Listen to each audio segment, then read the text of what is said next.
Good morning students. BSc third year की unit third का last topic संकुलों का संगठन तथा विचरण स्थिरांक ज्ञात करना, जिस पर मैं आज डिस्कस करूंगा। यानी संकुल यौगिकों का कंपोजिशन और फॉर्मेशन कांस्टेंट किस प्रकार से ज्ञात किया जाता है। इसके लिए एक्सपेरिमेंटल मेथड है, जिसमें पहला जॉब का मेथड। जॉब मेथड जो है ये संकुलों का संगठन ज्ञात करने के लिए है। Determination of composition of complex, यानी कॉम्प्लेक्सेस की कंपोजिशन यानी संगठन ज्ञात करने के लिए जॉब ने एक मेथड दिया। ये प्रैक्टिकली रूप से होता है। संकुल का संगठन का मतलब यहां से है धातु और लिगेंड का अनुपात।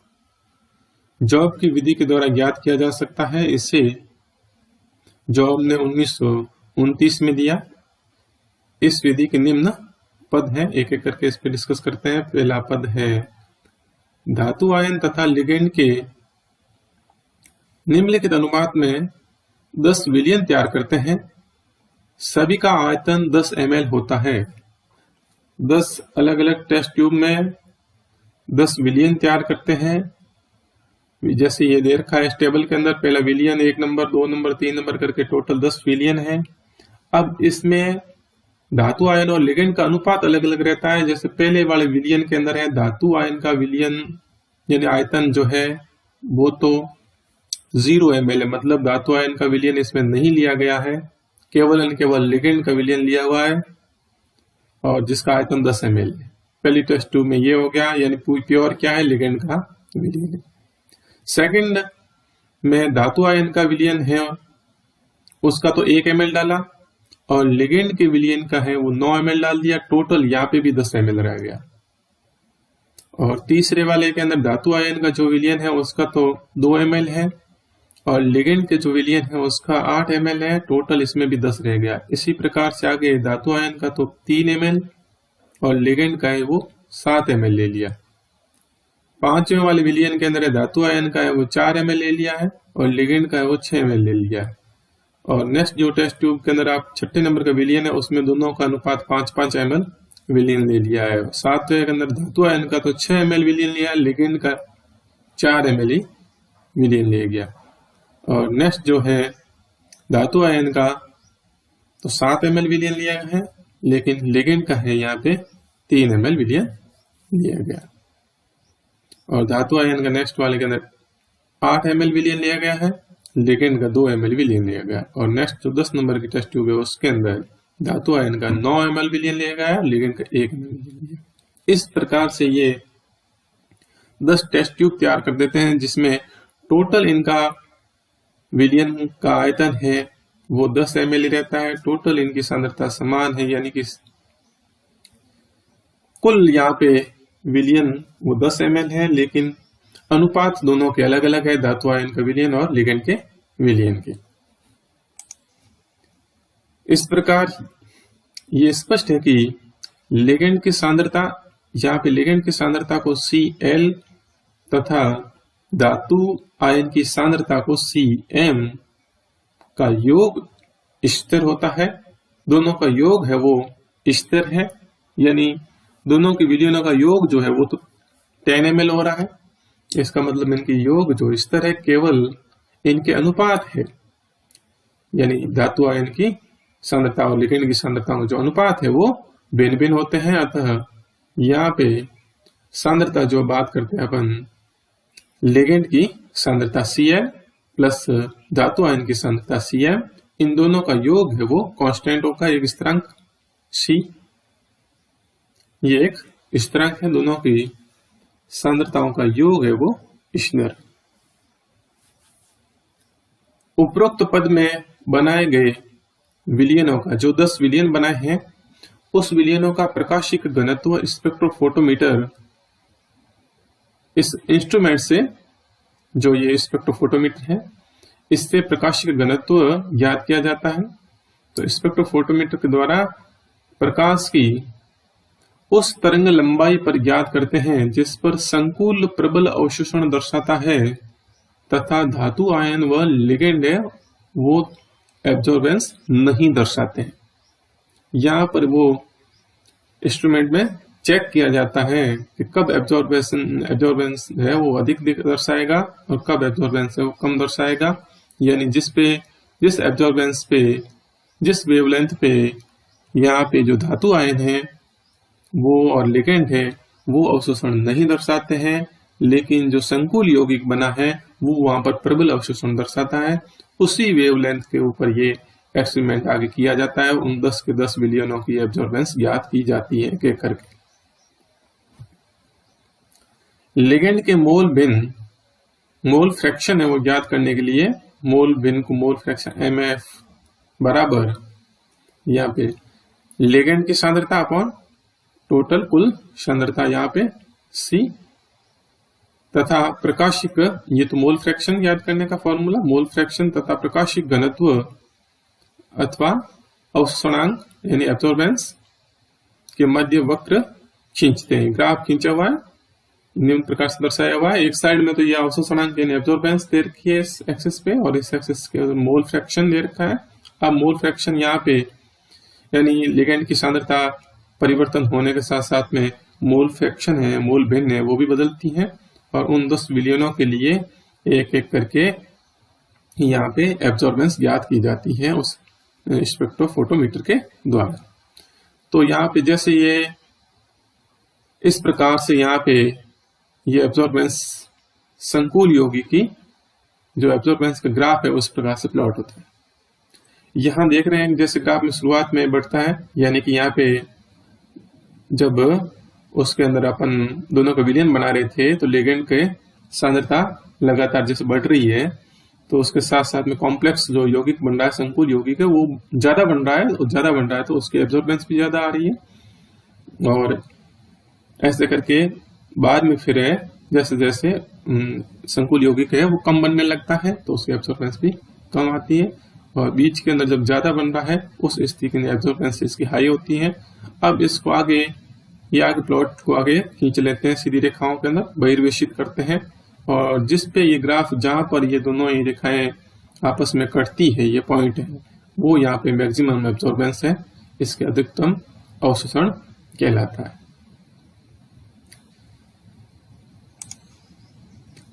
वक्र को बहिर्वेशित करते हैं तो वक्र की रेखाएं आपस में एक बिंदु पर काटेगी, जो भी वक्र के अंदर देख रहे थे इस ग्राफ के अंदर, और जिस बिंदु पर काटेगी वो इसका उच्चतम अवशोषण को दर्शाता है, इसकी मैक्सिमम एब्जॉर्बेंस को दर्शाता है। अब इससे अपने को क्या ज्ञात हो गया है, मैक्सिमम एब्जॉर्बेंस के ऊपर मोल फ्रैक्शन क्या है वो ज्ञात हो गई है। और यानी यहाँ पे इस प्रकार से जैसे ये यहाँ पे प्लॉट खींचा और इसके सीधा नीचे आएंगे तो यहाँ जो मोल फ्रैक्शन है वो मोल भिन्न है वो ज्ञात हो गई है मैक्सिमम एब्जॉर्बेंस के ऊपर। यदि संकुल का सूत्र है वो सूत्र यहाँ पे MLN हो, इस प्रकार से हम संकुल यौगिक का सूत्र दर्शाते हैं, तो तब यहाँ पे N जो है लिगेंडों की संख्या जो है यहाँ पे N कितने लिगेंड है यहाँ पे, तो N बराबर हो जाएगा सांद्रता किसकी, लिगेंड की सांद्रता अपन धातु आयन की सांद्रता। इससे अपन N ज्ञात हो जाएगा। जैसे उसकी 5 गुना सांद्रता है तो N का मान 5 आ गया, 4 गुना है तो N का मान 4 आ गया, 4 लिगेंड होंगे, 6 गुना है सांद्रता 6 तो यहाँ पे N का मान 6 आ गया, तो इसका मतलब यहाँ पे 6 लिगेंड है। समीकरण 1 को निम्न रूप से दर्शाया जा सकता है। जो 1 नंबर का समीकरण था Cl प्लस Cam बराबर C जो था उसको इस प्रकार से दर्शाया जा सकता है। दोनों साइडों के अंदर C से डिवाइड कर सकते हैं, समान किसी वैल्यू से डिवाइड कर सकते हैं, कोई फर्क नहीं पड़ता है। तो यहाँ पे C को इधर से डिवाइड किया दोनों साइडों में, तो यहाँ पर C अपॉन C हो गया, C अपॉन C मतलब 1 हो गया, कट गया आपस में 1 आ गया यहाँ पे। तो यहाँ ये समीकरण इस प्रकार से बन जाएगा Cl upon C plus Cm upon C बराबर 1 हो जाएगा। और निम्न समीकरण की सहायता से समीकरण 3 को निम्न प्रकार से लिखा जा सकता है। समीकरण 3 तो ये है, और इसको किसकी समीकरण की सहायता से, ये वाला समीकरण जो है मोल फ्रैक्शन का समीकरण है, लिगेंड की सांद्रता अपॉन कुल सांद्रता वाला। तो ये यहाँ पे इस मोल फ्रैक्शन का ये जो सूत्र है, इसका मान इस समीकरण के अंदर आप रखेंगे, जो यहाँ पड़ा हुआ है ये Cl/C, इसकी जगह यहाँ मोल फ्रैक्शन रख देंगे। तो ये समीकरण 3 है वो इस प्रकार से बन जाएगा। तो Cl/C की जगह मोल फ्रैक्शन आ गया, ठीक है, प्लस यहाँ पे Cm/C वैसा वैसा रह जाएगा, बराबर 1 रह जाएगा। अब इसको इस प्रकार से लिखा जा सकता है, जैसे यहाँ पे Cm/C है वो इस साइड में रहने देते हैं और इसको इस साइड में भेजते हैं, ठीक है, राइट हैंड साइड में। तो ये यहाँ पे प्लस का है, इधर जाएगा तो माइनस का हो जाएगा मोल फ्रैक्शन, तो 1 माइनस हो जाएगा मोल फ्रैक्शन। Cm/C बराबर 1 माइनस मोल फ्रैक्शन, ये एक समीकरण बन जाता है। उसके बाद में नेक्स्ट यहाँ पे ये जो समीकरण नंबर 5 बना है और समीकरण नंबर 4 बना है। अब यहाँ पे क्या करते हैं, समीकरण 4 है ये वाला समीकरण, इसको समीकरण 5 से डिवाइड करते हैं, यानी कि 4 में 5 का भाग देते हैं, ठीक है। और 4 में 5 का भाग देते समय 4 समीकरण ऐसे लिख सकते हैं, इसको उल्टा लिख सकते हैं, जैसे यहाँ पे Cl/C बराबर मोल फ्रैक्शन लिख सकते हैं और फिर उसमें डिवाइड करें 5 नंबर की समीकरण को, तो मोल फ्रैक्शन इसका इधर रहेगा, Cl/C इधर रहेगा और Cl/C के अंदर डिवाइड करेंगे Cm/C से, और इधर इस साइड में रहेगा MF मोल फ्रैक्शन और डिवाइड किससे हो जाएगा, 1 माइनस मोल फ्रैक्शन से हो जाएगा। तो ये इस प्रकार से बन जाएगा समीकरण। इस side mole fraction upon 1 minus mole fraction हो गया, और यहाँ इस साइड के अंदर समीकरण जो 4 था, ठीक है, Cl/C था, अब उसमें से डिवाइड हो गया है Cm/C से, तो Cm नीचे रह जाएगा, C ऊपर चल जाएगा, डिवाइड करेंगे तो C से C यहाँ पे कैंसिल आउट हो जाएगा, और C से C कैंसिल होने के बाद में ये समीकरण इस प्रकार से बन जाएगा, Cl/Cm बराबर मोल फ्रैक्शन अपॉन यहाँ पे 1 माइनस मोल फ्रैक्शन, ये इस टाइप से समीकरण बन जाएगा। और अपन ने एक समीकरण नंबर 2 में देखा था कि Cl/Cm जो है वो, या n ज्ञात करने के लिए इन लिगेंडों की संख्या आप याद कर सकते हैं, इससे कितने हैं, तो या n इसकी जगह मान रख देंगे यहाँ पे n का, Cl/Cm क्या है, n है, तो n बराबर यहाँ पे mole fraction upon 1 minus mole fraction हो जाएगा। यानी कि अपना n ज्ञात करना है तो क्या चाहिए, मोल फ्रैक्शन चाहिए, और वो किससे ज्ञात हो गई है, ग्राफ से। अधिकतम एब्जॉर्बेंस जो आई थी मैक्सिमम, और सुनाएंगे उसके ऊपर नीचे ग्राफ को नीचे करते हैं प्लॉट, तो उसके मोल फ्रैक्शन की जो एक्सिस है उसके ऊपर जो मोल फ्रैक्शन प्राप्त हो रही है वो मोल बिन उस ग्राफ से अपने को ज्ञात हुई है, उसका मान यहाँ पे रख देंगे, तो अपने को n ज्ञात हो जाएगा। उस स्थिति में अपना n ज्ञात होने के बाद अपन यहाँ पे समीकरण संख्या जो है, यानी कि 2 और 6 समीकरण तो ये है, और समीकरण 2 में ये है Cn बराबर Cl/Cm, ये है समीकरण। अब समीकरण नंबर 2 में n बराबर Cl/Cm है, तो अब अपने को n तो इस समीकरण 6 से निकल गया और n का मान इस समीकरण में रख दिया, और Cl/Cm यहाँ पे लिगेंड की सांद्रता अपॉन धातु आयन की सांद्रता, और लिगेंड की जो सांद्रता है वो वहां पर उस ग्राफ के अंदर दे रखी है, ग्राफ के अंदर ये सुना होगा मोल फ्रैक्शन उसके अंदर। अब यहाँ से अपन n ज्ञात हो गया, Cl ज्ञात है, तो Cm भी ज्ञात कर सकते हैं। उस स्थिति के अंदर अपने धातु आयन की सांद्रता भी ज्ञात की जा सकती है। इस प्रकार समीकरण जो 2 है और समीकरण 6 है उनकी सहायता से हम संकुल जो है MlN का संगठन ज्ञात कर सकते हैं कि इसमें कितने लिगेंड धातु आयन से जुड़े हुए हैं, इनके क्या अनुपात है। तो इनका लिगेंड का धातु आयन का अनुपात यहाँ पे n ज्ञात करके किया जा सकता है। यानी अपने n ज्ञात हो गया, लिगेंडों की संख्या ज्ञात हो गई, सीधी सी बात है कि एक धातु आयन से कितने लिगेंड जुड़े हुए हैं, तो उससे अपने को पता लग जाएगा, उसका संगठन ज्ञात हो जाता है। जॉब की विधि की सीमाओं की बात करें तो ये विधि तभी उपयुक्त है जब धातु व लिगेंड के मध्य केवल एक ही प्रकार का संकुल बनता है, तभी ये उपयुक्त है। 2 या 3 अलग अलग प्रकार के संकुल बनते हैं तब इस विधि का उपयोग नहीं किया जा सकता है। ये विधि तभी उपयुक्त है जब धातु आयन लिगेंड का कुल आयतन है वो भी परिवर्तित न हो यानी आप जो प्रयोग कर रहे हैं उसमें दोनों को मिक्स कर रहे हैं, तो उस समय उसका आयतन जो अपन ने कांस्टेंट माना है सी को, CL/CM, CL प्लस CM बराबर C, उसको CN स्थिरांक माना था, कांस्टेंट माना था, तो वो भी यहाँ पे आयतन यदि परिवर्तित होगा तो C कांस्टेंट नहीं रहेगा, तो उस स्थिति में भी ये विधि उपयुक्त नहीं होगी, अर्थात इन दोनों को आयतन वो परिवर्तित नहीं होना चाहिए। तो ये तो उसकी सीमाएं थी जॉब की विधि की, और जॉब की विधि के द्वारा अपन संकुलों का संगठन ज्ञात कर सकते हैं। नेक्स्ट है संकुलों का विरचन स्थिरांक ज्ञात करना। फॉर्मेशन कांस्टेंट को कैसे ज्ञात किया जा सकता है, इसके लिए बेजिरम मेथड, जेरम मेथड भी कहते हैं इसको। तो इस मेथड में किस प्रकार से फॉर्मेशन कांस्टेंट ज्ञात किया जाता है, यहाँ पे इस पे डिस्कस करता हूं मैं। जब लिगेंड एक दुर्बल क्षार अथवा अम्ल हो, लिगेंड कैसा हो, दुर्बल क्षार हो अथवा अम्ल हो, तो संकुल के विरचन स्थिरांक को ज्ञात करने के लिए हाइड्रोजन आयनों व धातु आयनों के मध्य प्रतिस्पर्धा को प्रयुक्त किया जाता है। धातु आयन की जो सांद्रता है और यहाँ पे हाइड्रोजन आयनों की सांद्रता है, उनसे यहाँ पे दोनों के मध्य प्रतिस्पर्धा को प्रयुक्त करके यहाँ पे इस मेथड के द्वारा अपन विरचन स्थिरांक ज्ञात करेंगे। निम्नलिखित साम्य को लें जिसमें एक अम्ल तथा धातु आयनों को विलयन में उपस्थित क्षारीय लिगेंड में मिलाया जाता है।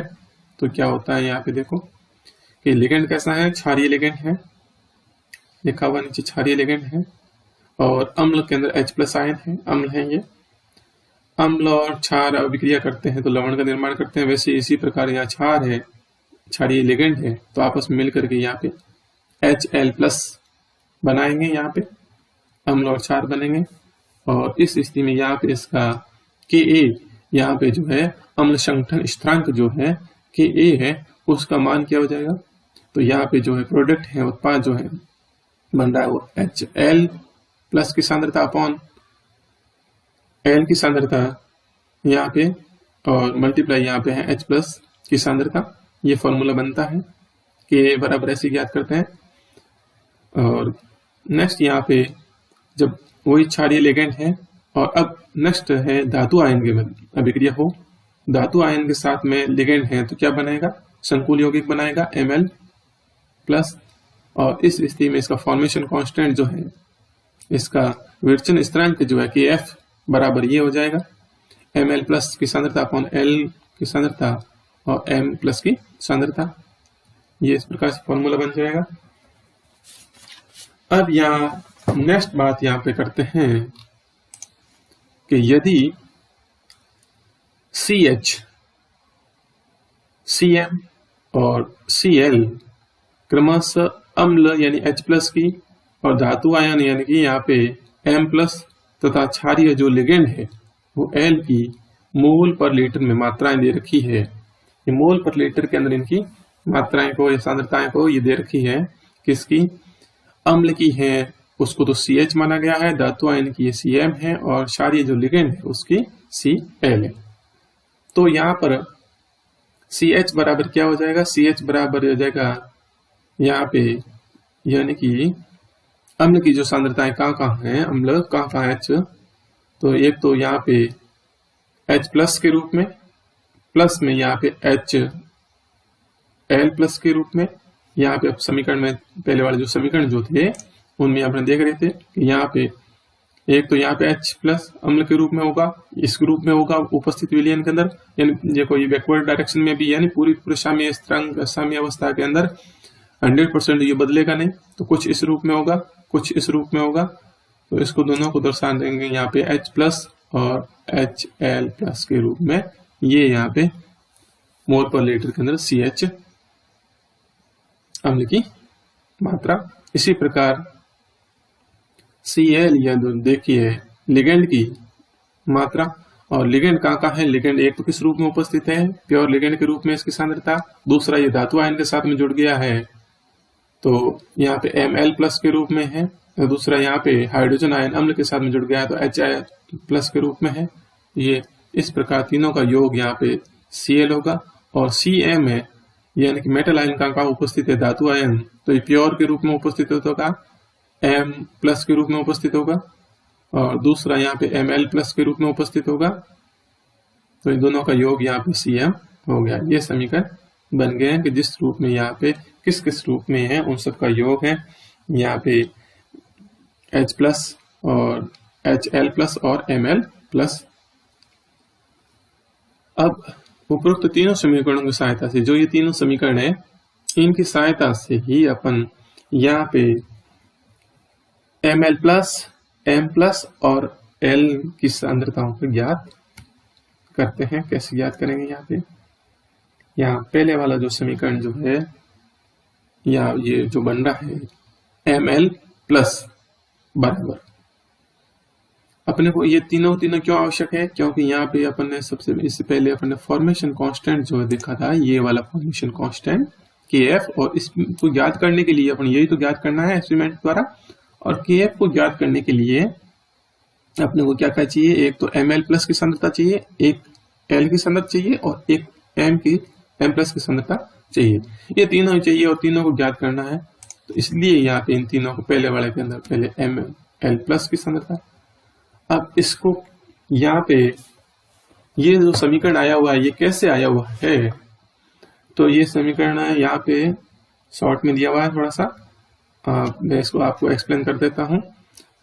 ये जो समीकरण दिख रहा है आपको सेकंड नंबर का, इस सेकंड नंबर के समीकरण के अंदर यहाँ पे कहाँ उपस्थित है? यहाँ उपस्थित है ये Ml प्लस।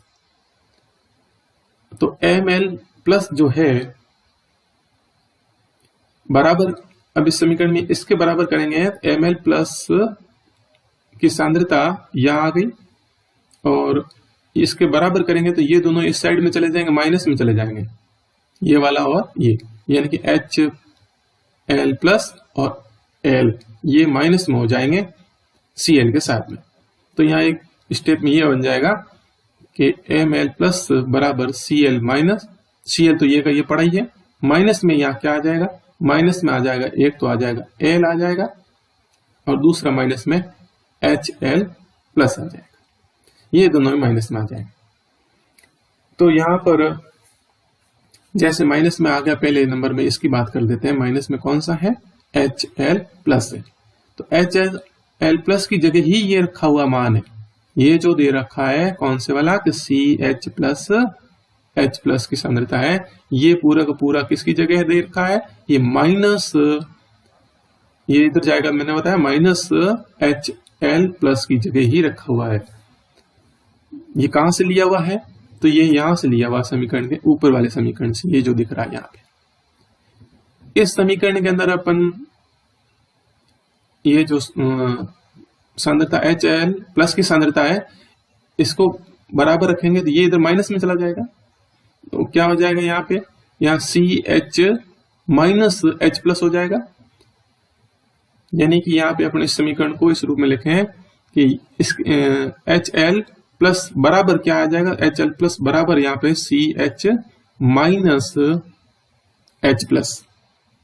ठीक है, लेकिन ये अपने को किस में चाहिए? माइनस में चाहिए, क्योंकि इसमें ये इधर इस समीकरण में ये इधर जाएगा तो माइनस में हो जाएगा, तो माइनस में हो जाएगा, ये प्लस के अंदर ये वैल्यू रहेगी CH माइनस H प्लस, और यदि माइनस में है तो CH तो माइनस का हो जाएगा, नहीं प्लस का हो जाएगा, उल्टे हो जाएंगे। तो यही है, यहाँ पे CH तो माइनस का हो गया और H प्लस वाला है ये प्लस का हो गया। तो ये इसी प्रकार से यहाँ पे ये आ गया, किसकी जगह आया हुआ है? ये यहाँ पे HL प्लस की सांद्रता की जगह आया हुआ है, और ये जो आया हुआ है वो L की सांद्रता की जगह आया हुआ है।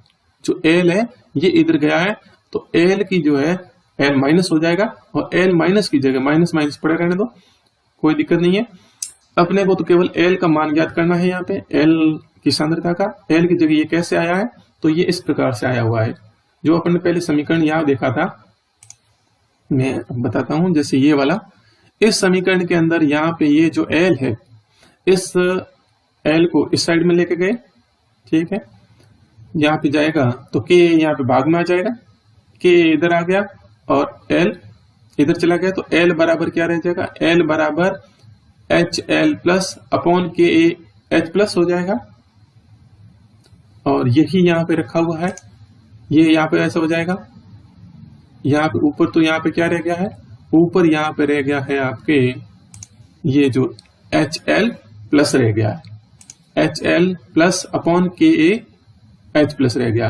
ऊपर जो HL प्लस जो है उस HL प्लस की जगह ही ये रखा हुआ है, क्योंकि इसी समीकरण से वापस बनेगा ये HL प्लस की जगह HL प्लस को ये समीकरण के अंदर वही बात HL प्लस बराबर करेंगे तो ये इधर जाएगा माइनस जाएगा तो CH माइनस H प्लस हो जाएगा। तो यही रखा हुआ है CH minus H plus, CH minus H plus. ये किसकी जगह है, ये इसकी जगह है, HL प्लस की जगह है, जो यहाँ पे कहां से आया था, समीकरण पहले वाले से आया था, जो नेक्स्ट पहले वाले पेज के अंदर मैंने बताया था।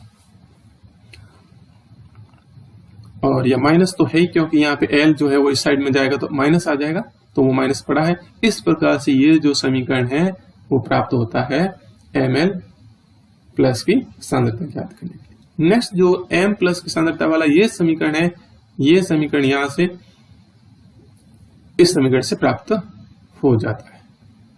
ये जो दे रखा है ना, इस समीकरण से ये देख रखा है Ml प्लस की सांद्रता, Ml प्लस, इसमें M अपन चाहिए, M की सांद्रता चाहिए, तो M की सांद्रता यहाँ रखी, ठीक है, ये आ गई।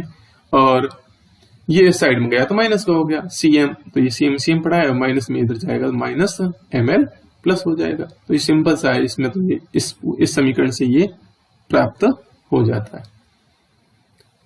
लेकिन जो L वाला समीकरण है, ये L वाला समीकरण ये ही तो पड़ा है। यहाँ ये जो पड़ा ये कैसे आया था, मैंने अभी बताया था कैसे आया है। तो ये पीछे वाला जो समीकरण था जिसके अंदर यहाँ KA बराबर था, KA इधर था और L यहाँ, KA बराबर ऊपर था HL प्लस अपॉन L की सांद्रता और H प्लस की सांद्रता था। ये समीकरण था जिसमें KA बराबर था, तो KA इधर आ गया, L इधर चला गया, तो L बराबर यहाँ हो जाएगा। ऊपर ये था HL प्लस था और HL प्लस की जगह यहाँ पर CH माइनस H प्लस रखा हुआ, ये इस समीकरण से आया हुआ है, जो मैंने अभी बताया था कि इसमें कैसे आया, सेम का सेम है, वही L की वैल्यू यहाँ पे है। ये जो L की वैल्यू है, ये L की वैल्यू यहाँ पे माइनस माइनस सेम यहाँ से आया हुआ है, कोई फर्क नहीं।